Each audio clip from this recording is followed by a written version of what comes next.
Emily, I want a divorce. While I was doing the dishes, my husband John blurted that out unexpectedly. What? Why? I was taken aback by the suddenness. You see, I'm about to come into $3 million. That's a hell lot of money, right? But it's mine. I don't intend to share it with you. What does that have to do with a divorce? The truth is, I stayed with you for the money, Emily. Your salary isn't much, but it's better than nothing. So I reluctantly carried on with our married life. But once I get those $3 million, I won't need you anymore.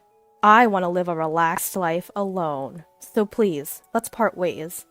Fine. If you have that much money, you can sell the house. It will cover the mortgage too. John was a bit surprised that I agreed without any resistance. This would mean goodbye to my tiresome life up to now. I slammed some papers onto the table in the living room. My name is Emily. I love children and work as a preschool teacher. I met John, who is 2 years older than me, through a friend's introduction, and we've been married for almost 8 years now. We bought a house thinking about having children, looking forward to happy days ahead. That's what I thought during our newlywed days. But soon after we got married, John's attitude completely changed. He became more and more obsessed with money. Before we got married, he would tell me my job was a wonderful job, but then he started saying, Emily, all you have to do is play with kids. I'm working my ass off here. You've got a good gig. I bet they call people like you a freeloader. Those words soon became his catchphrase. Being a daycare teacher is tough too. Each child has a different personality, and above all, we are entrusted with their lives. There's no such thing as an easy job. But he didn't listen and ignored my complaints. I was so frustrated and upset. The reason we don't have children, even though we've been married for 8 years, is also due to this. He would say, if you have time to make babies, you should work more. Don't tell me you're planning to quit your job using a baby as an excuse. We have a mortgage and taxes to pay, you know? What are you thinking? Don't ever talk about having kids again. I was yelled at and couldn't say anything back. Sure, John is older and has a career, so his income is higher than mine. But the gap isn't that big. It's only a difference of a few $1,000s, and yet he acts high and mighty every time. I take pride in my job and feel fulfilled every day. So being looked down upon for such unreasonable reasons was humiliating. John's words pierced my heart, and I would often cry quietly by myself. And lately, John has been saying he wants to be alone more often. In reality, I could live by myself, but I've been sticking with you out of necessity. Don't forget that. Why does he always look down on me? Perhaps it has to do with John's increased overtime at work. It's because you're not working hard enough that I have to work overtime to make ends meet. How about being a little grateful? I was often blamed like this. But even though he's working overtime, it doesn't seem like his salary is increasing. I can tell because I carefully check our finances. But the salary doesn't really change much, does it? Even though you talk big. Maybe that ticked him off, because John got angrier than I've ever seen him before. Who do you think is making this lifestyle possible? If I wanted to, I could dump you easily. Be prepared. He said something that sounded almost like a threat. He wasn't like this before we got married. Since that incident, our conversations as a couple have steadily decreased. Then, one day, something happened that pushed me further into despair. When we visited John's parents during Thanksgiving, his mother served tea and said, You two have been married for 8 years now, right? Emily, you used to say you wanted a child soon. Considering your age, have you decided on how many children you want? I thought this was the perfect time to discuss the issue, so I was about to open my mouth. But then, Mom, we're not having kids. Emily and I talked it over and decided. Oh, is that so? Yeah. She said she absolutely hates the idea of taking care of kids, whether it's at work or home. What? Wait a minute, what are you saying? Mom, can you not bring it up so much? It's stressful for Emily too. No, that's not what Well, if that's what you two have decided, it's okay to just be the two of you. It's certainly hard work. With that, my mother-in-law left the room and I was left unable to discuss anything. On the car ride home, I asked, Why would you tell such a lie? I love children and want them, but you keep saying you don't want them yet. The fact that we can't afford to have a child because you don't work full-time is true. Only start talking when you start earning as much as me. I thought preschool teachers earned more. What a disappointment. I don't like the way you're saying that. From the beginning, I never liked children and I never planned on having them. Children are just a financial burden. I'd rather spend that money on myself. While I was shocked, John just laughed. You should never mix personal matters with work. I knew that, of course, but I couldn't help but dwell on this issue. Children are sensitive to these things. A girl named Amy from the class I'm in charge of approached me. Miss Emily, what's wrong? You seem less cheerful today. I'm sorry, I didn't mean to worry you. I'm fine, I said, patting her head. Amy wasn't the type to stand out, but she was very mature and kind for her age. She must be receiving a good upbringing. You're not fine. You're usually much more cheerful. I don't want to see Miss Emily like this, she said sadly. I felt terrible for causing such a young child concern. Maybe my daddy can help with Miss Emily's problem. He's a superhero and helps lots of people. He's picking me up tomorrow, so I'll tell him. Amy's mother usually picked her up, but she said her father was coming to the preschool tomorrow because her mother was busy. I told her I was fine, but Amy insisted on introducing me. I hadn't really spoken to Amy's father since I met him at the school entrance ceremony, so I was a bit nervous. The next day, as Amy said, her father came to pick her up. Thank you for looking after Amy. I'm her father. I've heard a lot about you from my daughter. I really appreciate that she seems to be having a good time. Oh, not at all. We're the ones who should be thanking you. Amy is a very kind girl. I got the impression that he was a very polite person, but I didn't really feel like sharing my personal affairs, especially because they were quite embarrassing. They were not something that could be easily spoken about. I can tell that Miss Emily is worried about something, so I want you to talk to my dad. Thank you, Amy. I really appreciate your concern, but I understand how you feel. It can be difficult to confide in someone, even if they're a close acquaintance. However, my daughter is really worried about you. If there's anything going on, please let me help. Surprised, I received a business card from Amy's father and saw his title. But looking back, I think that was the moment my fate changed. That was when I decided to take revenge on John. While I was preparing for that moment, John suddenly approached me. Hey, how about we get a divorce?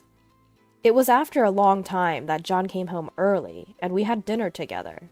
My hands, which were washing dishes, stopped there. Perhaps he thought I was bewildered by the suddenness. John grinned unpleasantly. You might not like it, but my feelings won't change. May I ask why? A huge sum of money is coming in. Do you want to know how much? $3 million. $3 million! John's mouth did not stop, even though I hadn't asked anything. I've been with you because I wanted money. Compared to me, it was just a drop in the bucket, but better than nothing, right? But now, I have $3 million, so I don't need you anymore. So, let's split up quickly. You've probably had enough of being a leech. Where did all that money come from? There were a lot of things I wanted to say, but first, I asked John the question that came to mind. That's none of your business. We're strangers now. Okay, I understand. Let's separate then. Perhaps surprised by my swift reply, John looked a bit taken aback. By the way, I have no intention of living in this small house anymore. After all, I have $3 million. I'm thinking of using this money to live in a mansion. So, I've decided to sell this house too. That's fine. I'll start looking for an apartment then. You can pay off the rest of the mortgage on this house, right? Yeah, I'll pay it all off. That much, at least. I guess that's natural. Our positions are different, after all. Thanks, that would be great. With that, I decided to take action. John watched me move briskly with a curious look, and so began a series of busy days, packing and looking for an apartment. Once the divorce was more or less settled, I set up a time to talk to John again. I'll leave the mortgage payments to you, John. I don't want to argue about whether I said it or not in the future, so I've prepared a written agreement that includes all these points. Please sign it. Fine, as long as you don't start grumbling about it later. I always wondered why John always had to add an unnecessary remark. A surge of irritation welled up in me, but I managed to keep my temper. John, who had been perusing the divorce agreement, suddenly stopped in his tracks.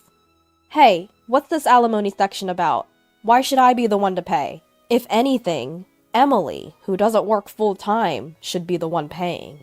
You thought you could hide it from me? You're so naive, I replied, calmly laying out some documents on the table. Upon seeing this, John's face turned increasingly pale. Thanks for all the overtime work you've been doing every day. I appreciate all your hard work. You love your job, don't you, John? It must be fun to be with your mistress. There was a photo of John and a woman arm in arm, looking quite friendly with each other. This woman, she's just a junior colleague. It just looks like we're arm in arm. Is this your attempt to catch me out? You're still going to say that, huh? Then how about this? I thrust another photo at him. It showed John and the same woman entering a hotel. I thought this would break him, but for some reason, he lashed out again. This must be a fabrication. Don't you know how advanced photo manipulation technology is these days? Do you really think you can fool me with this? I let out a heavy sigh. I hadn't expected him to be this stubborn, but I had anticipated this and made preparations. This isn't something I took. I think they'll be here soon. Just then, the doorbell rang. John looked flustered, unsure of what was about to happen. I went to the front door to greet them and led them back to the living room. This is my attorney. These evidences were requested from a private detective agency, so there's no way they could be fabricated. If you have any doubts, should I call them right now? Pleasure to meet you. I'm Kessler, Emily's attorney. From now on, we'll be discussing the divorce proceedings through me. Now, do you have any issues with the photographs? I'll be happy to answer all your questions. Seeing Kessler's confident smile, John started to panic. It turned out that John's claim of working overtime because he was busy was a lie. The private detective agency found out that he was actually leaving work on time. The reason his income hadn't changed was because of this. If he wasn't working overtime, there would be no increase. He was spending his nights with his mistress. When his affair was exposed, one thing finally made sense to me. It was when John started saying he wanted to be alone. He probably said that because he wanted to be with his mistress. The lawyer I hired this time was a highly skilled one. It was Amy who connected me with him. Amy's father happens to be the CEO of a well-known group. Her words about her father being a superhero weren't a lie after all. Upon hearing the situation, Amy's father immediately contacted a private detective agency and introduced me to a lawyer. I thought it was a bit over the top, but the more I looked into John, the more his flaws started to emerge. And that made me so angry that I decided to go all out. You're acting as if this is all you're doing. You want alimony? I can give you that.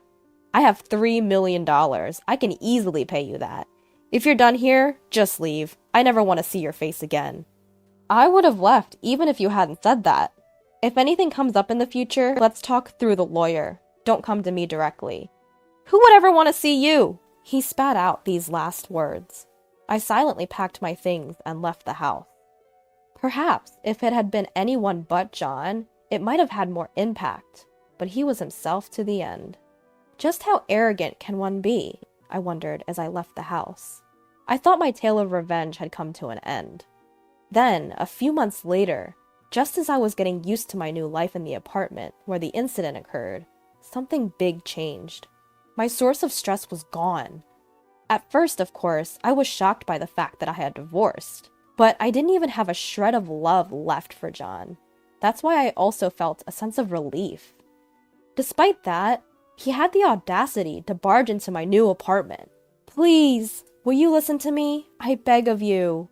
He shouted so loudly at the entrance that I reluctantly let him in. What on earth do you want? I told you I don't want anything to do with you anymore. He was smirking as he looked around my apartment. I found it utterly disgusting. Well, you've got a nice place here for being separated from me. If there are 2 rooms in this spacious apartment, I can make one my room right away. What are you talking about? There's no way I'm going to live with a stranger. Don't be so cold. We were once a couple, remember? We've officially become strangers through the legal process. Now what is it you want? Don't talk like that, Emily. It's scary. Well, I just realized that I need Emily. I bet you'd have a better life with me, wouldn't you? You were living in a mansion with your mistress.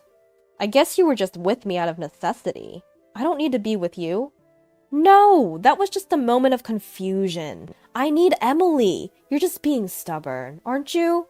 Didn't you tell me you didn't need me anymore because you were getting $3 million? Why don't you find your next wife with that money? No, you're wrong. John started crying all of a sudden. The truth is, I said I was getting $3 million because I thought I had won the lottery, but when I looked closely, the numbers were wrong. I jumped the gun. What on earth is he talking about? I was so dumbfounded that I couldn't say a word. I've been looking for a reason to leave you. That's why I think I misread the numbers. I thought that if I got $3 million, I could divorce you right away and do whatever I wanted. When he saw the cold look in my eyes, he hurriedly added, "But I want you to feel reassured. I ended my relationship with her. From now on, I'll only love Emily. So let's start over. You still love me, don't you?" What are you saying? I don't know anything about that. You can do whatever you want.